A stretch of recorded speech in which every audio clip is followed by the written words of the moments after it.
good, yeah, Yes. Yes. all right, cool, So now you need to full screen Yeah, yeah. well, Yeah, I think when I go to play. play, Okay. but before, you wanted to speak to Yeah, it I was before, just, yeah, I want to thank everybody for letting me come today, and share this concept or this project. Because I started about almost, I think it was 8 or 9 years ago. And Ian, the pastor, spiritual leader at Conaway Street Spiritual Center, let me do it. So we took this little grassy strip that is across from the post office and we transformed it. And initially the garden was, idea was just, let's do something different than grass.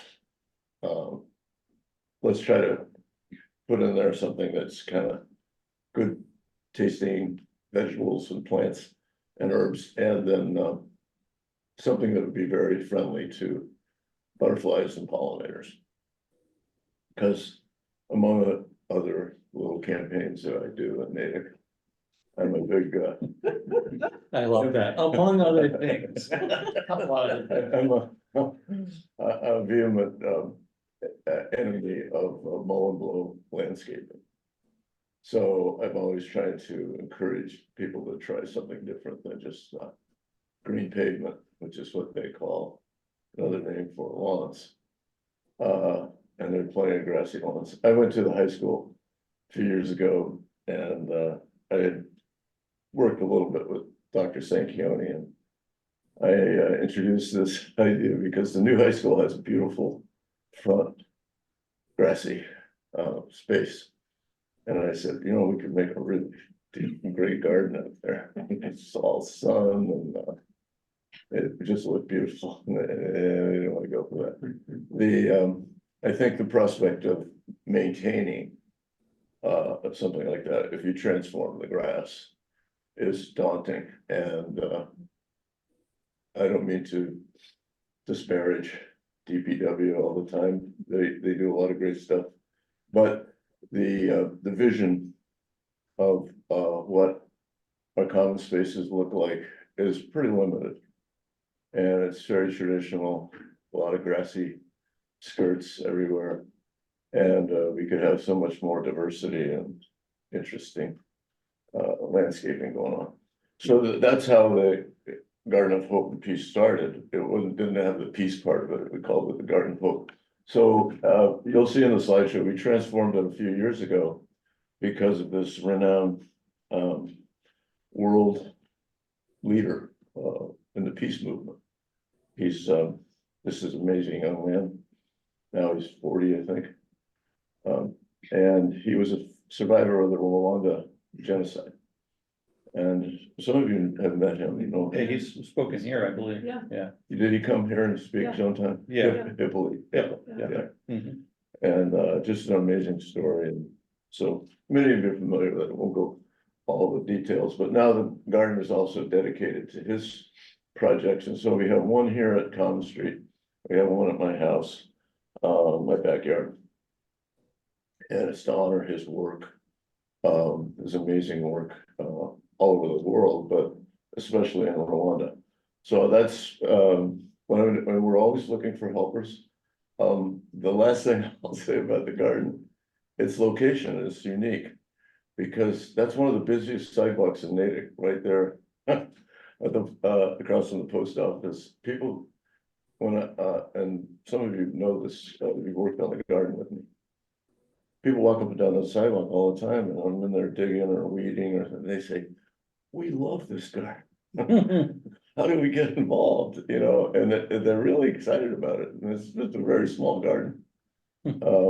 And so it's kind of when you're just sitting, working on it, you get all these nice conversations with people passing by. It's very nice. Okay, you can just roll the slideshow. It takes about 8 minutes. Yeah, so in terms of it taking 8 minutes, it would probably do that if we were actually showing a PowerPoint presentation, but this is a PDF, right? So it's just a document, I think. Oh, Like, in That's other what it words, is right we now. can scroll through it Oh, okay, and take as much time as we that's want. fine, on each okay, yeah, scroll. why don't we just go ahead? Yeah. and So, Do it that way. yeah. Anything you wanna speak to there, or just? Yeah, you can kind of read this stuff for yourself, but I don't wanna just, Yeah. you know, repeat everything, but that's, how we kind of got it started. Yeah. You can go ahead, I guess. And that's why we're, Oh, cool. Okay. introducing Hippolyte and how you can learn more about Hippolyte by going online, be the piece. Yeah, and this presentation, I can put up on the, Google Drive and share with people. Okay. Can so- you Yeah, copy out the URL separately? actually, will it actually, Friendly to do that. When you- yeah, we can probably get Brinley to do it, but, yeah, Okay, here's the, are folks online seeing That's, the picture of the Believe now? But anyway, when afterwards, is. Yeah. If you could put that URL separately. Right. I'd like to share that with. I do have also hard copies here Yeah. too that I can share with you. So that's all the information about, him. Thank you. Yeah. Let me get back to the, thing. I don't think I stapled these, No, so no, that's. no, well, Yeah, I might leave it to Brinley, or I will definitely get that URL in there. Yeah, thanks. Yeah, I think it's, I have a cousin who's, Yeah. so. How about this? person- A few years ago, we wanted to emphasize how food is free. There is a whole movement about that, by the way. A lot of gardens in America where people are growing gardens and they're trying to just encourage people to come by and take the produce. So for a while, we had this rattan structure and we put some of our food on it and people would come and take it. But that thing fell apart, so I kind of get rid of it. Wow. Oh, and of course, this is the same facility that has the mini pantry around the corner from the garden, right? So which has more free food for the community, Right, it's got that- although not locally grown. Right, yeah. Oops, So that's- hang on a second. These are just some of Yeah, the, there we go. I've worked my grandkids pretty hard in this garden, so. Yeah, they've been helping me for a few years. Hey, can you take a look at who might need to be muted? Great, you can continue, Pat. Yeah, you can roll through these pretty fast. It But seems the, to go more than one at a Yeah, time. Yeah, I had these outstanding, they're now in college, high school students who, helped me a ton with gardening and lots of other stuff, Ben and Nate. They're pretty famous guys. That's when it went back in the beginning of it. And that's just sort of my propaganda about how homeowners, you know, in my neighborhood, like, it's just the mow and blow, it's like Hmm. rampant, and people don't realize how much pollution the, you know, the leaf blowers and the power mowers, Mhm. they really are Noise pollution as well. It's terribly so loud. regulated. You know, it was one thing when there was maybe one guy with a gas blower, but now the companies show up and they have 5 or 6. Yes. Oh, And it's like an invasion. Yeah. They were blowing the common when I walked over here. That's what they do. Yeah, so we all live a Well, little, look at that bee. yeah, we got little pollinators dancing all the time on our milkweed and other flowers that we have in there. And I think Cindy, you planted some dahlias in there, and I know they think they're up at this end, aren't they? Are they? Well, I haven't checked to see if they're coming up this year, but Yeah. I'm gonna be, digging them out of my cellar after I dig my garden. And So- I'll put some more in if they're not any there. So Pat, how does this fence work? Those things break down over time and you just keep adding Yeah, more it's a- sticks and It's, branches? it's called a wattle fence. Okay. In Europe, they have, you know, all kinds of these. And, you know, I've been working on it for years and, yeah, you just, I live right in the woods. The Arthur Rensselaer Woods and from Framingham, so I drag out the, down the broken sticks and limbs and you gotta have your, I've taught my grandkids all, you have to get your uprights, you have to narrow the channel, and then you have to lay in the horizontals and, you know, kind of like build up. And it is kind of interesting to look at, but it does make it harder for people to work in the garden, because you're always tripping over the thing. It's a little bit of a barrier, but This is my team from a few years ago. And unfortunately, lost Riley and Ellen. They have their own adult lives, and now I've lost Nate and Ben. Hmm. Ben might be back for part of the summer. Oh, good, good. Yeah. See, this was Ellen. She was a student when I was teaching in Wayland. I taught my last 25 years of my career in Wayland, and Ellen was one of my all-star students. She did everything with me, all the camping trips and everything. And this is a few years ago, we had a CWAP tour of the gardens. Very cool. Yeah, it was getting our, but we do get this black earth compost, and that's what Natick has, and we order it and use it on the garden. It's pretty cool. So there's a little more history too. Sally and Ah, I, okay, very cool. we started, I just started coffee with Pat, and I had coffee there at church there for a while, just on a little table outside underneath that little flowering tree. Mhm. And then we changed it to Coffee with Purpose, so Sally and I and Leslie and Ian helped too. We got it going over there, and it was a great spot, because it's so central to Natick and, like Paul's office. Mhm. But then when COVID came, we had to go pretty much virtual. Right, So this is just a quick history. We started out a dozen years ago, maybe. We called ourselves Big Heart Little Feet. Then we tried Center for Service, Simplicity and Sustainable. That was too long. And then we went to Natick Cares, and nobody understood that, so we did finally keep Natick beautiful. That's great. Love it. although keep Natick beautiful, maybe you'll talk to us more later, you're Yeah. now, that's part of. Keep, I mean, you're sure that Keep Massachusetts, or it's part of a larger Yeah. I mean, it's organization now, instantly right? clear Yeah, what now it is. we're a chapter. of A it. chapter, Yeah. yeah, right, Yeah.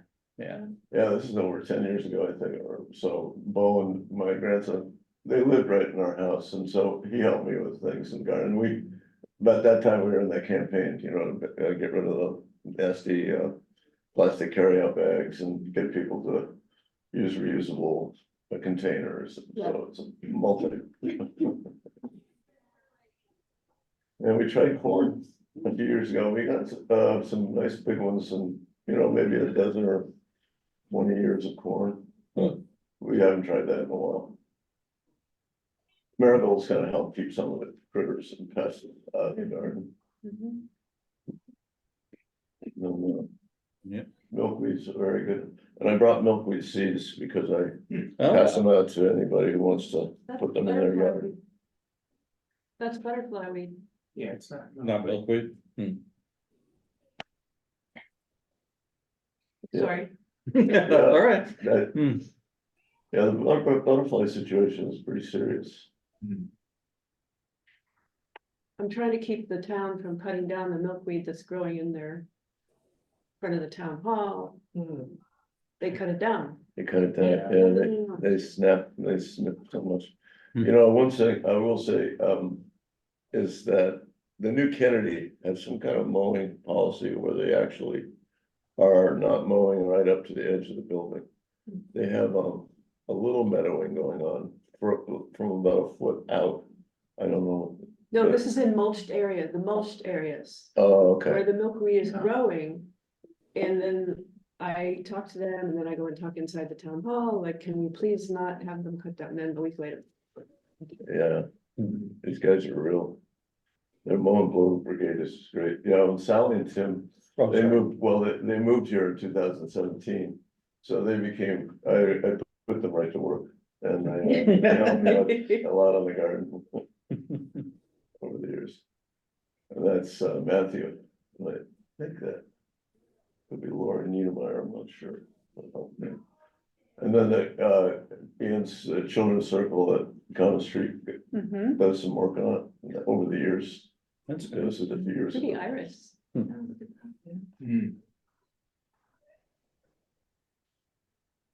These kids are a lot bigger now.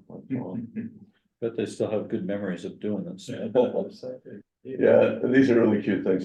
They made these little fairy things Yeah. throughout the garden. Nice. Mhm. painted rocks. And so.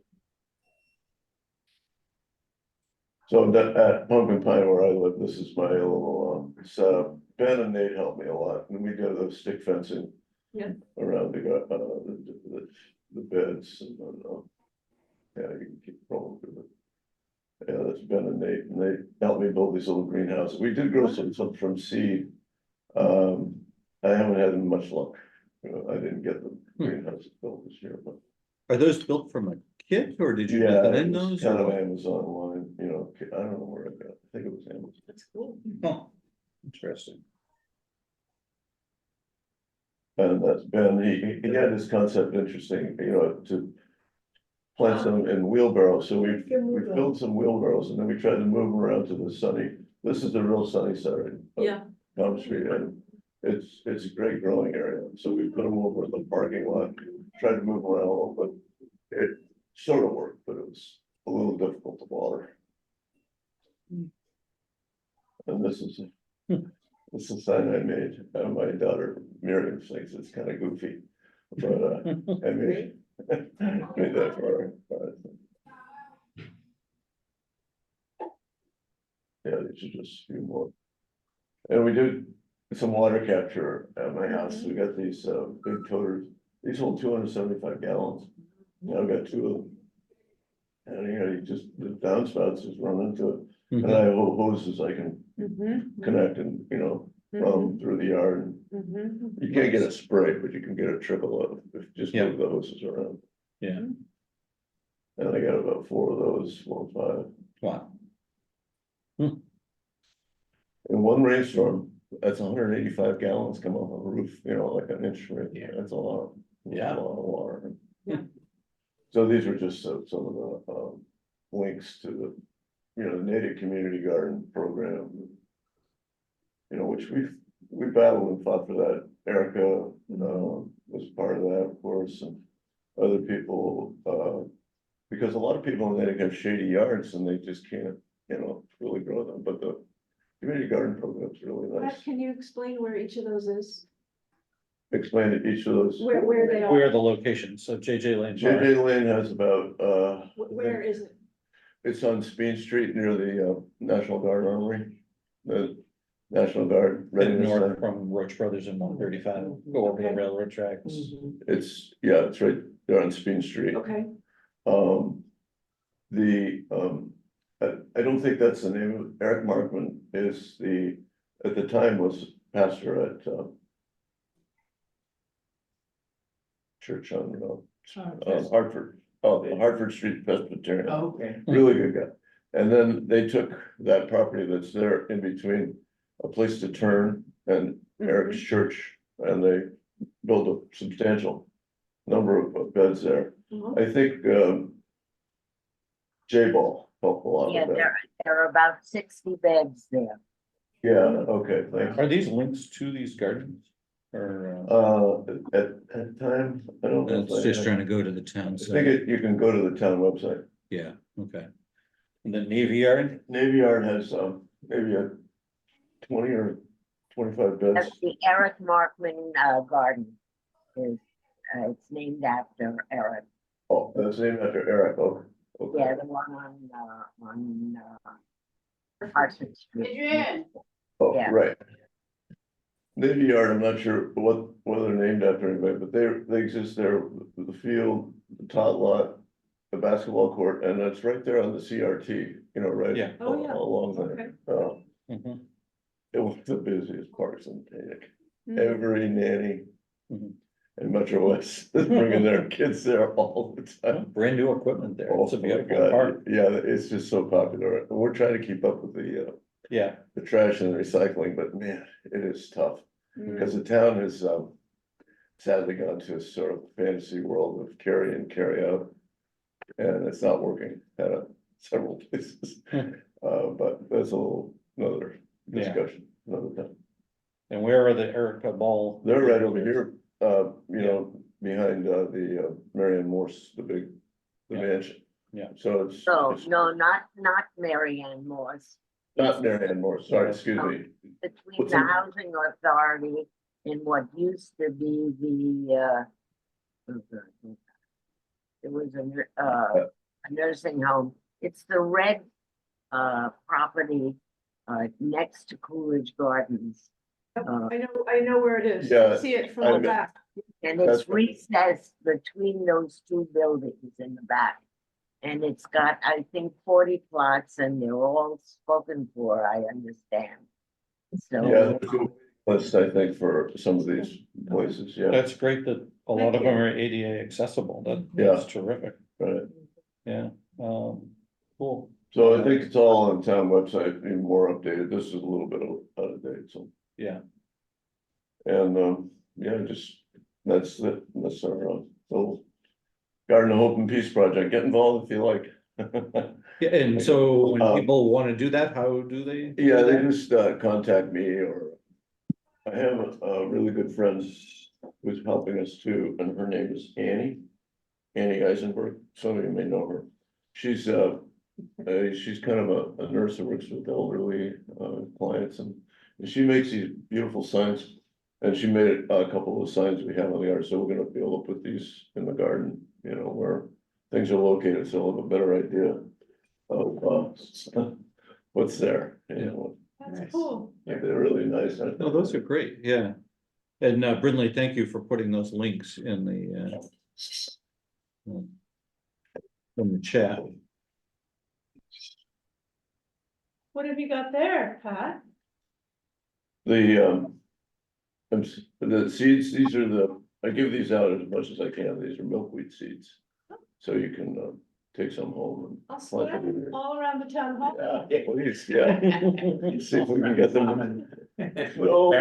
No.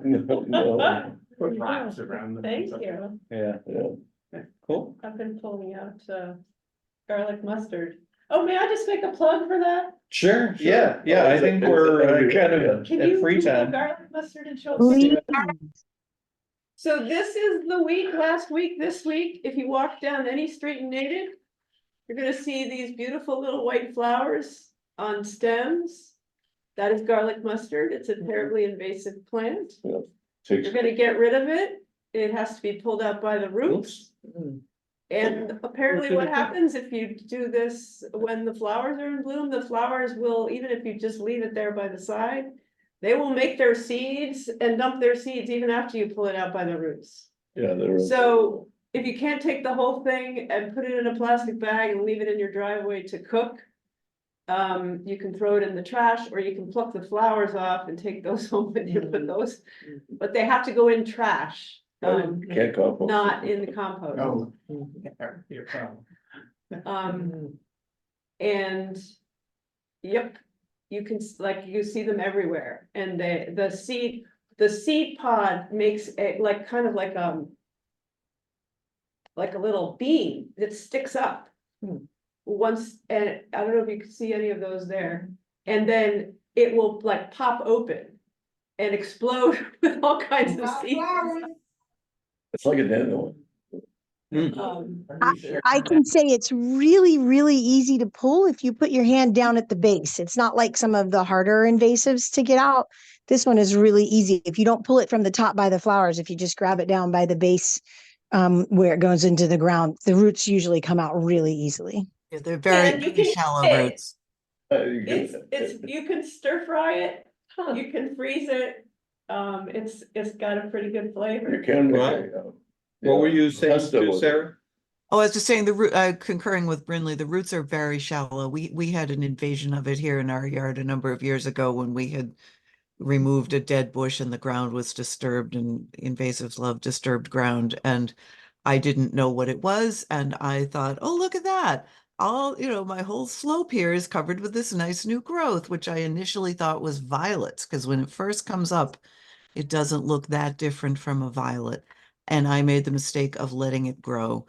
And it was a multi-year process of being very vigilant. And, 3 or 4 years, I've now got it under control, and I basically don't have it anymore. But it's like any invasive, as Bill will testify with dealing with the Japanese knotweed, it's an ongoing battle. So One thing about garlic mustard, many of you, or some of you might know that at Lilja School, there's this class run by Beth Alchek and Kristen McEnany. It's a grade 1-2 combination. I've worked with the kids for a number of years in their classes. And we've gone into the town forest and we've pulled up garlic mustard and put it in huge bags, and then I take it over and throw it in the dumpster. All that, the kids do a great job and they're out there. Yeah, I leave a bag in my car, a trash bag, a little black trash bag in my car. And anytime I'm driving around and it's convenient to stop, and I just stop and pull it and put it right in that trash bag. And then it's easy to take care of. Cool. All right, well, Pat, thanks for joining us Thanks for having me. this morning. Thanks for everything you do, including getting this group off the ground so many years ago.